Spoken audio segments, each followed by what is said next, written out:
नमस्कार साथियों, स्वागत है आप सभी का आपके अपने YouTube चैनल एपीएन क्लासेस में।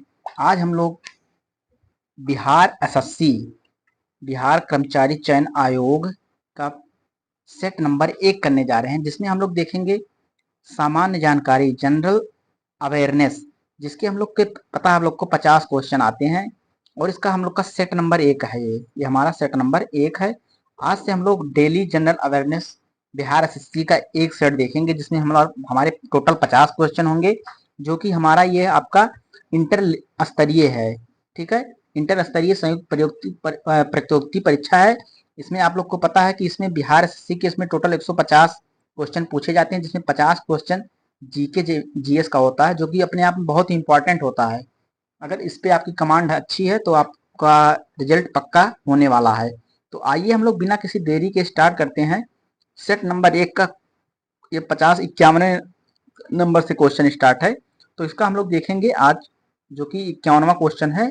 ठीक है, तो आइए शुरू करते हैं। इसमें कह रहा है कि पहला क्वेश्चन क्या कह रहा है कि सभी जीवों को व्हिटेकर 1969 द्वारा प्रस्तावित प्रणाली के तहत समूह में वर्गीकृत किया था। मतलब जो ये आपका था, ये सभी जीवों को कितने प्रणाली में बांटा गया था। तो सभी जीवों को 5 प्रणाली में बांटा गया था। ठीक है, तो आप लोग को बता देता हूँ आधुनिक वर्गीकरण के जनक कौन है।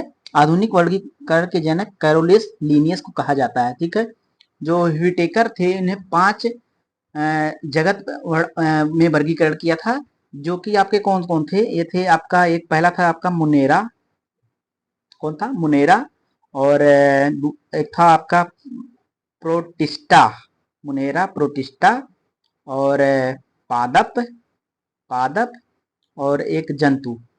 तो और एक था कौन था आपका प्रोटिस्टा पादप जंतु। ठीक है, ये आपके थे। और अगला क्वेश्चन हम देखेंगे, क्वेश्चन नंबर 52 कह रहा है कि निम्नलिखित में से कौन सा जोड़ा सही नहीं है। तो इसका आप लोग बताइए कौन सा जोड़ा इसमें सही नहीं है। तो कह रहा है मुत्तुस्वामी दीक्षित कर्नाटक संगीत, तो यही आपका जो है ये सही नहीं है। कौन सा, मुत्तुस्वामी जो थे ये आपका कर्नाटक से संबंधित नहीं थे। ये कहाँ से संबंधित थे, मुत्तुस्वामी। इसका जो सही आंसर हो जाएगा ये हो जाएगा। और परवीन सुल्तान गायिका ये थे, ये गायिका थी, ये भी सही है। और M S Gopal Krishnan violin वादक थे, ये भी सही है। नंदलाल बोस बांसुरी वादक थे, ये भी सही है। तो इसका आंसर नंबर 1 हो जाएगा, जो इसका सही नहीं है ये। ठीक है, अगला क्वेश्चन हम लोग देखेंगे, क्वेश्चन नंबर 53 कह रहा है कि पारिस्थितिकी के निर्माण में शामिल होते हैं। पारिस्थितिकी के निर्माण में क्या शामिल होते हैं, पारिस्थितिकी के निर्माण में जीवित जीव एवं भौतिक कारण जो होते हैं शामिल होते हैं। क्वेश्चन नंबर 54, कुंद किस राष्ट्रीय राज्य का नृत्य है। कुंद किस राज्य का नृत्य है। तो कुंद जो है आपका, ये आपका कहाँ का है, जम्मू और कश्मीर का राज्य नृत्य है। मनुष्य आमतौर पर गुणसूत्रों के जोड़े की संख्या होती है। मनुष्य में आमतौर पर गुणसूत्र के जोड़ों की संख्या कितनी होती है। तो मनुष्य में आमतौर पर जोड़ों की संख्या कितनी होती है, वो टोटल होती है 22। ठीक है, कह रहा है कि बंगाल में सरकार की दोहरी प्रणाली, बंगाल में सरकार की दोहरी प्रणाली डैश डैश के दिमाग की उपज थी। मतलब बंगाल में जो दोहरी प्रणाली थी वो किसके दिमाग की उपज थी। तो बंगाल में दोहरी प्रणाली की उपज जो थी आपका, ये लॉर्ड क्लाइव की थी। किसकी थी, लॉर्ड क्लाइव की। ठीक है, अगला क्वेश्चन हम लोग देखेंगे, 57 नंबर क्वेश्चन। भारत में वित्त आयोग का गठन संविधान के अनुच्छेद 280 के तहत द्वारा किया गया था। किसके द्वारा किया गया था, राष्ट्रपति, उच्चतम न्यायालय, प्रधानमंत्री या संसद। तो इसका जो सही आंसर हो जाएगा वो किसके द्वारा किया गया था, राष्ट्रपति के द्वारा किया गया था। किसके द्वारा किया गया था, राष्ट्रपति के द्वारा। अगला क्वेश्चन 58 नंबर क्वेश्चन, हड्डी और पेशी को जोड़ता है। हड्डी और पेशी को जोड़ता है, हड्डी और पेशी को कौन जोड़ता है। तो हड्डी और पेशी को आपका, हड्डी और पेशी को कौन जोड़ता है, हड्डी और पेशी को आपका, आप लोग बताइए कमेंट करके, हड्डी और पेशी को कौन जोड़ता है। हड्डी और पेशी को कौन जोड़ता है, जिसको पता है जल्दी से कमेंट बॉक्स में कमेंट करके बताए। हड्डी और पेशी को कौन जोड़ता है, कंडरा जोड़ता है। कौन जोड़ता है, कंडरा इसको कहा जाता है, हड्डी और पेशी को जोड़ता है। 59 नंबर क्वेश्चन देख लेंगे हम लोग, अयोध्या पहाड़ किस राज्य में स्थित है। अयोध्या पहाड़ किस राज्य में स्थित है। तो अयोध्या पहाड़ जो आपका है वो कहाँ है, पश्चिम बंगाल में स्थित है। कहाँ स्थित है, पश्चिम बंगाल में स्थित है।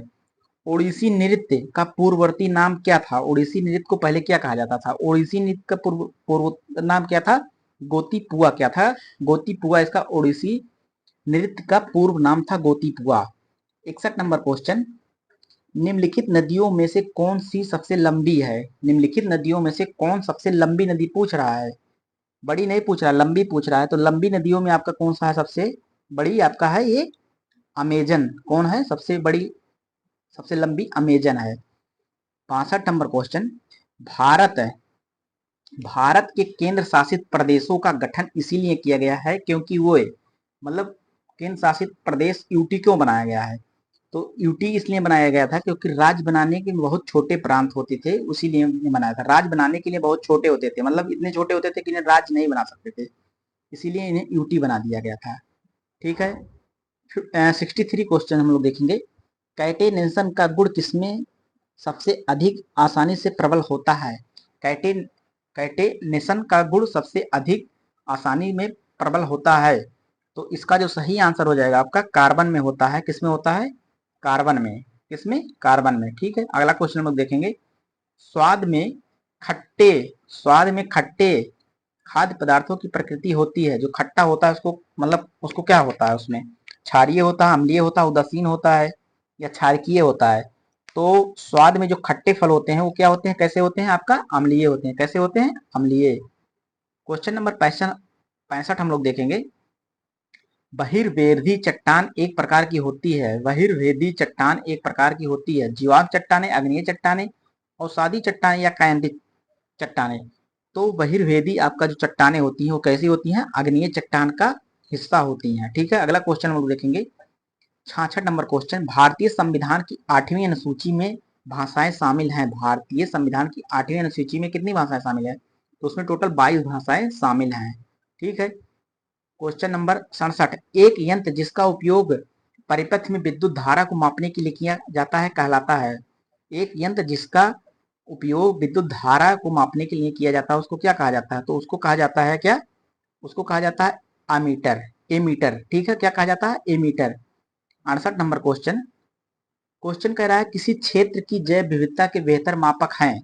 किसी क्षेत्र के जैव विविधता के बेहतर मापक हैं। किसी क्षेत्र के जैव विविधता के बेहतर मापक जो होते हैं वो आपका कहाँ होता है? वहां पाई जाने वाली प्रजातियों की संख्या, मतलब वहां जैव विविधता मतलब होती है कितने प्रकार के वहां प्रजातियां पाई जाती हैं, यही होती है जैव विविधता। 69 क्वेश्चन कह रहा है कि किस भारतीय प्रधानमंत्री की मृत्यु भारत से बाहर हुई थी? मतलब कौन से प्रधानमंत्री की मृत्यु भारत के बाहर हुई थी? तो भारत के बाहर मरने वाले आपके थे लाल बहादुर शास्त्री। इनका जो मृत्यु हुआ था वो ताशकंद में हुआ था। इन्हें गुदड़ी का लाल भी कहा जाता है।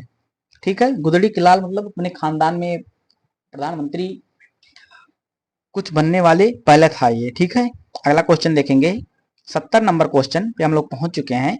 भारत में सभी औद्योगिक उत्पादों के लिए डैश गुणवत्ता का प्रतीक है। मतलब जो सभी औद्योगिक उत्पाद होते हैं उनकी गुणवत्ता को क्या कहते हैं? एफपीओ, एगमार्क, इकोमार्क या आईएसआई? तो किसी औद्योगिक उत्पाद की गुणवत्ता का प्रतीक जो होता है वो क्या होता है? उसको कहते हैं आईसीआई। क्या कहते हैं उसको? आईसीआई। ठीक है। आईसीआई। अगला क्वेश्चन हम लोग देखेंगे। एक मार्क जो होता है, आप बता देता हूं आप लोग का, एक मार्क जो होता है कृषि उत्पाद के लिए होता है। किसके? कृषि उत्पाद के लिए एक मार्क का प्रयोग किया जाता है। ठीक है। और पर्यावरण अनुकूल उत्पाद की गुणवत्ता का उसको इको कहते हैं। मतलब पर्यावरण से संबंधित इकोलॉजी आप लोग पढ़े होंगे, इको कहते हैं उसको। ठीक है। और उसको इसको इको कहते हैं पर्यावरण वाले से। ठीक है। और आपका ये हो गया एफपीओ जो होता है ये भारतीय औद्योगिक उत्पादों को प्रदान किया जा रहा है। ठीक है। अगला क्वेश्चन देखेंगे। 71 नंबर क्वेश्चन कह रहा है झूलती मीनारों वाली एक मस्जिद भारत के किस शहर में स्थित है? झूलती मीनारों वाली एक मस्जिद जो है भारत के किस शहर में है? तो झूलती मीनारों वाली जो मस्जिद है आपका कहाँ है? अहमदाबाद में सीदी वसीर मस्जिद को झूलती मीनार के नाम से जाना जाता है। ठीक है। सीदी सीदी वसीर मस्जिद को झूलती मीनार के नाम से जाना जाता है। ठीक है। अगला क्वेश्चन हम लोग देखेंगे। 72 नंबर क्वेश्चन, चौरी चौरा कांड किस अधिनियम किस आधुनिक राज्य क्षेत्र में हुआ था? चौरी चौरा कांड किस आधुनिक राज्य क्षेत्र में हुआ था? तो चौरी चौरा जो कांड हुआ था आपका, ये आपका कहाँ हुआ था? उत्तर प्रदेश में हुआ था। और चौरी चौरा जो हुआ था 5 फरवरी 1922 को ये हुआ था। ठीक है, 1922 को। अगला क्वेश्चन देखेंगे, कह रहा है कि भारत में उपनिवेश विरोधी आंदोलन के बढ़ने का परिणाम था। भारत में उपनिवेश विरोधी आंदोलन बढ़ने का परिणाम क्या था? मतलब जो उपनिवेश विरोधी आंदोलन बढ़ने के कारण जो मतलब बाहर से आए थे, उनका विरोध क्यों हो रहा था? तो जातिवाद का कारण था, सांप्रदायिकता का बात था, या विभिन्नता, या एकता? तो 73 नंबर का जो था एकता, वो लोग आप लोग खत्म कर रहे थे, मतलब सबको बांट रहे थे। ठीक है, अगला क्वेश्चन हम लोग देखेंगे, 74 नंबर क्वेश्चन कह रहा है कि केंद्र सरकार के बजट में वार्षिक वित्तीय विवरण को दर्शाते हैं। जो केंद्र सरकार का बजट होता है उसमें क्या दर्शाया जाता है? उसमें क्या दर्शाया जाता है? तो उसका जो होता है वार्षिक वित्तीय विवरण में आपका जो होता है, ये भारत सरकार की अनुमानित प्राप्तियां और व्यय का ब्यौरा होता है। ठीक है, कितना मतलब उन्हें मिल रहा है और कितना उन्हें खर्च कर रहे हैं, इसका पूरा ब्यौरा होता है। क्या होता है? उसका पूरा ब्यौरा होता है। 75 नंबर क्वेश्चन हम लोग देखेंगे, कह रहा है नंबर्स डू लाई नामक पुस्तक के लेखक कौन है?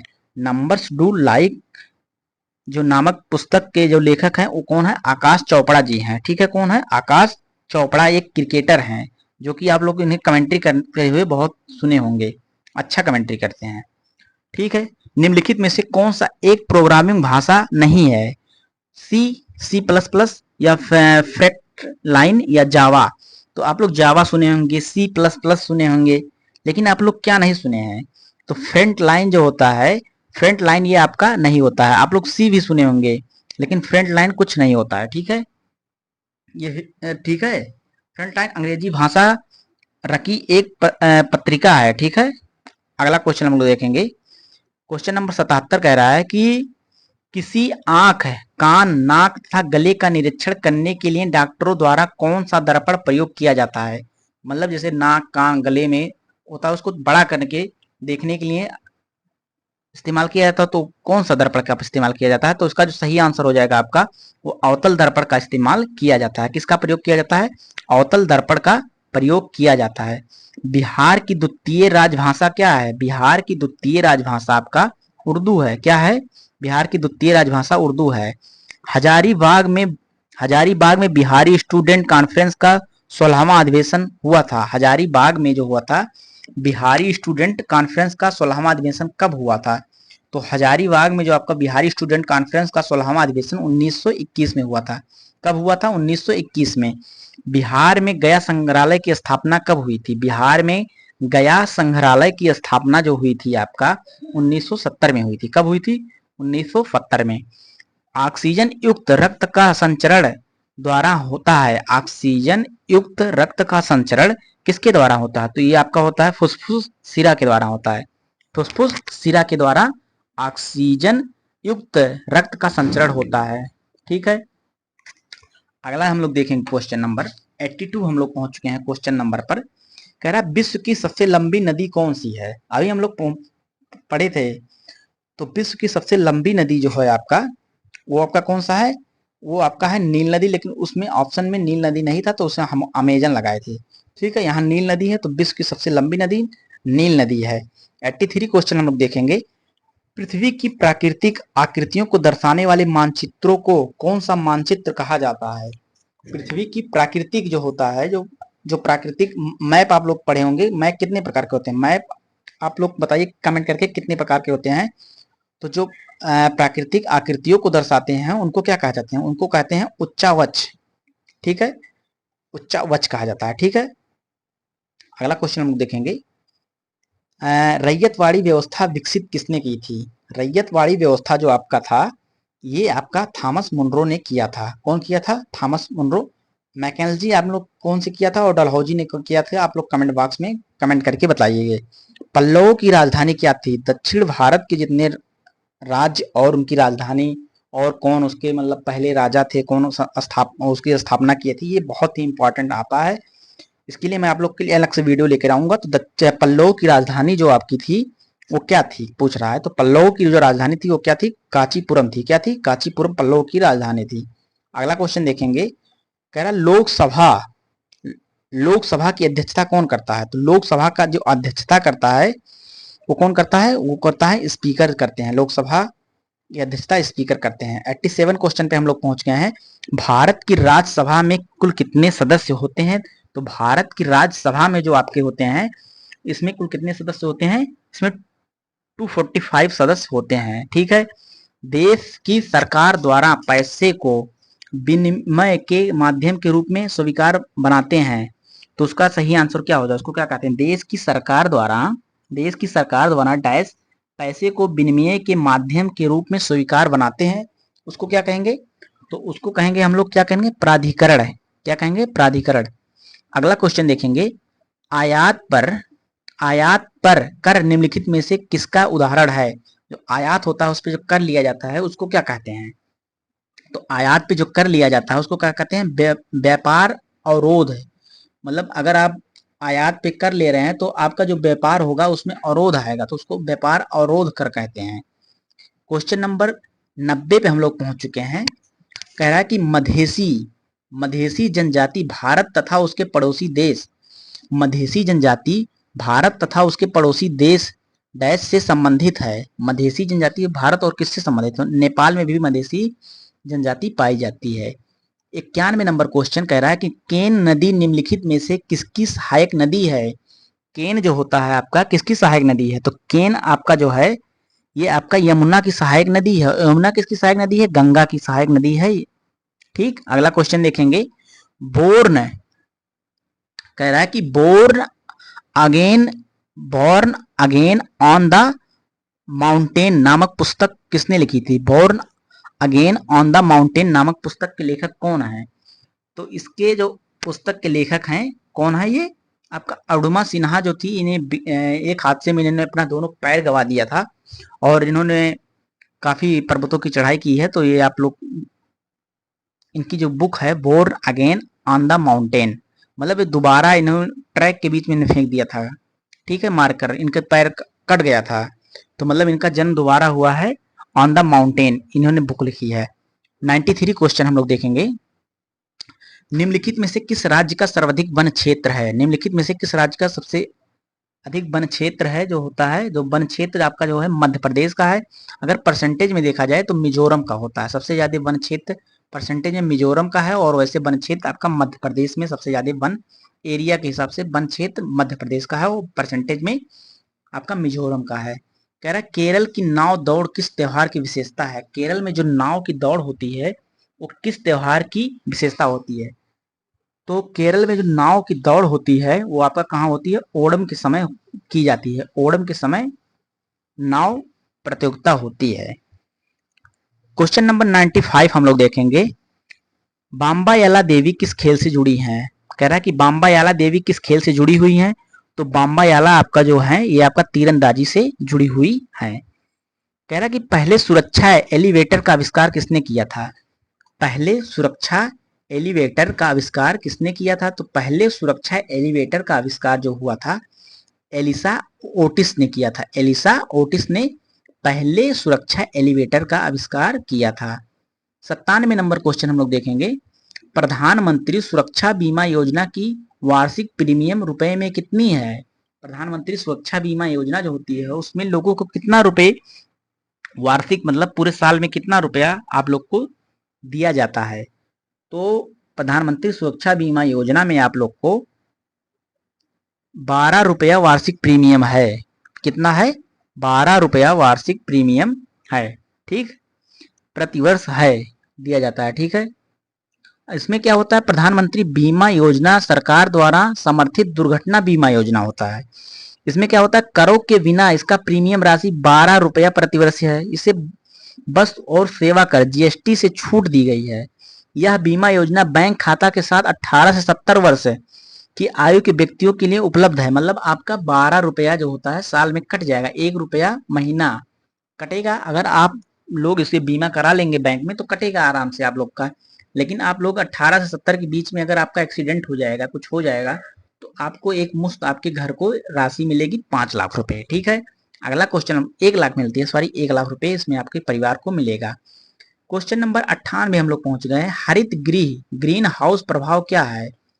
तो ग्रीन हाउस प्रभाव जो होता है इसको क्या कहते हैं? पृथ्वी के वायुमंडल द्वारा रोके गए विकिरण से पृथ्वी को गर्म होना, ठीक है। जैसे पृथ्वी पे जो सूर्य का प्रकाश आता है तो पूरा नहीं जा पाता है वापस, तो उसमें पृथ्वी हमारी दिन प्रतिदिन गर्म होती जा रही है, इनका टेम्परेचर बढ़ रहा है, तो यही होता है ग्रीन हाउस गैस की कारण यह जो है टेम्परेचर पृथ्वी का बढ़ रहा है। ठीक है, हम लोग देखेंगे क्वेश्चन 99। क्वेश्चन कह रहा है कि धातु के एक अम्लगम में दूसरा तत्व होता है, धातु के एक अम्लगम में दूसरा तत्व होता है, कौन सा तत्व होता है? तो इसका जो सही हो जाएगा वो आपका Hg होता है, जिसको हम लोग पारा कहते हैं। ठीक है, हमारा क्वेश्चन नंबर अंतिम जो कि 100 नंबर क्वेश्चन जीके जीएस का है, लास्ट क्वेश्चन 50वां नंबर कह रहा है कि निम्नलिखित में से कौन से यौगिक का उपयोग शुष्क के रूप में किया जाता है? कौन से यौगिक का प्रयोग शुष्क के रूप में किया जाता है?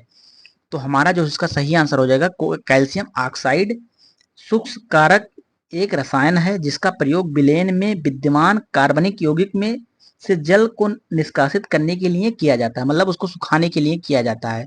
ठीक है, तो ये थे हमारे टोटल आज के 50 क्वेश्चन। ठीक है, अगर आप लोग इसकी पीडीएफ प्राप्त करना चाहते हैं तो हमारे टेलीग्राम चैनल से जुड़ जाइए एपीएन क्लासेस से, वहां आपको इसकी सारी पीडीएफ आप लोग को मिल जाएगी क्लास के तुरंत 10 मिनट बाद।